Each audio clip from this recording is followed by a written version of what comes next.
Hello. I've changed a couple things for this video. One, I got a new editing program, and two, I'm doing it on my iPad, so I am hoping that the voiceover goes well on this. For front post and back post double crochet alternating, you want to start with a chain however long you need it to be. Should be an even number of stitches. I'm doing 16 because I want to make a 4" by 4" square for like if you were making a gauge swatch. And alternating front and back post gives gives a ribbing effect to your work.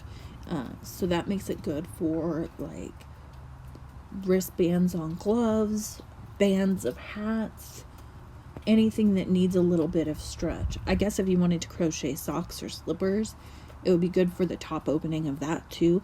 That's not something I do very often, but certainly could.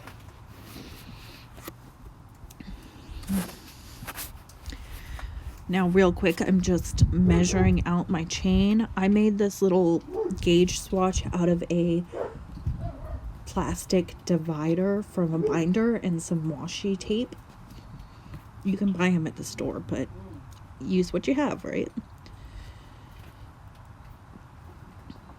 For the foundation, you just want a row of double crochet. I suppose you could do a half double or single or even treble, but I'm doing double crochet because all the rest of it's going to be double crochet.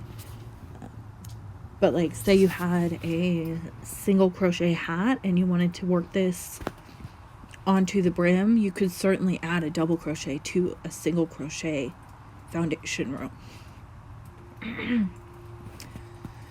I chained 16 at the beginning, but then I had my turning chain at the end. So my final count is actually 14 for this one.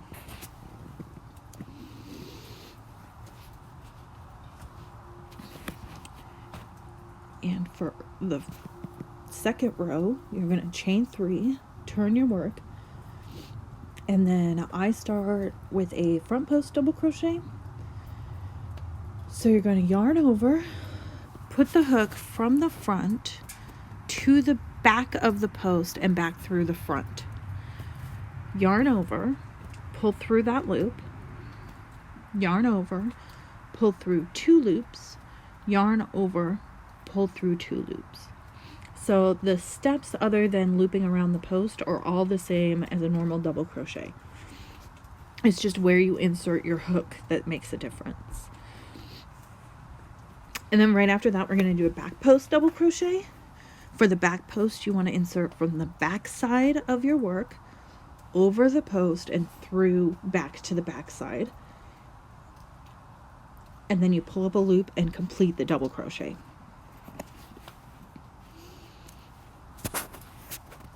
And we're just going to carry on through the end of the row by doing a front post double crochet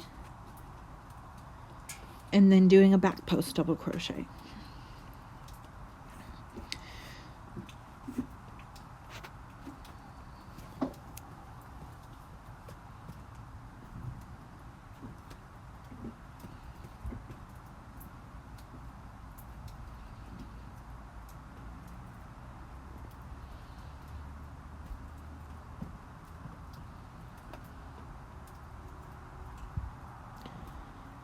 Going ahead and speeding up the video here because somehow I ended up with like 30 minutes worth of video for this. And that just felt like way too much to edit. So I cut it down quite a bit. I sped it up in a few places.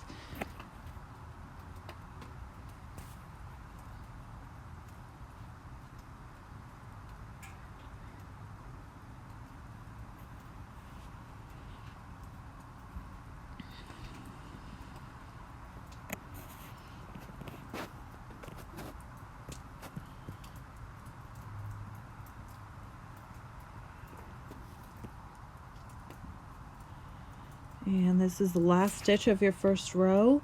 just do a normal double crochet. I've got to pop this in a little bit late because I realized I didn't talk about when to do front post and when to do back post. So you're going to front post into all the front posts. You can see that they're bumped up in front. So front post in the front post of the previous row.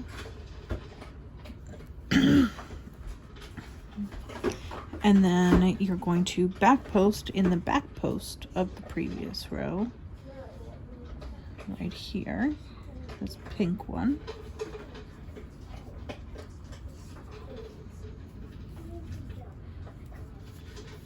And then front post in the front post from the previous row.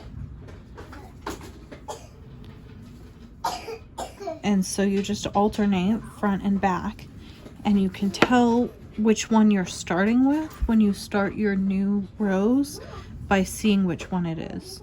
So if it's if the posts are in the front, then that's a front post. And if the posts are in the back, then that's a back post.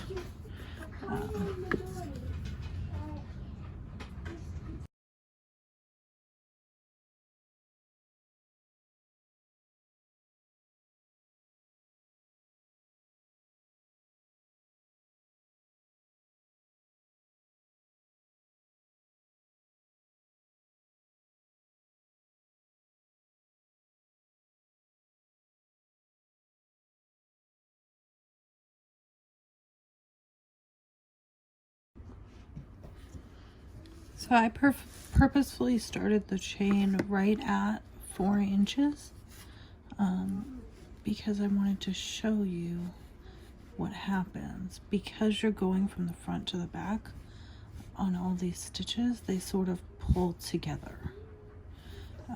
So if you look, just laying it flat, you're actually only at just over 3.5. But oftentimes you can go ahead and block that or stretch it back out to 4 inches. So that's kind of how this stitch mimics a rib. It's not quite as stretchy as one made from knitting or one made with a slip stitch, but it does still definitely have more give than, say,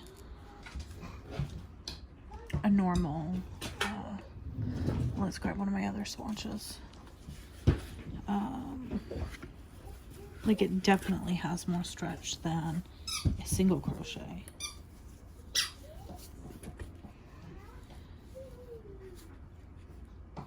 And let's grab the double crochet one.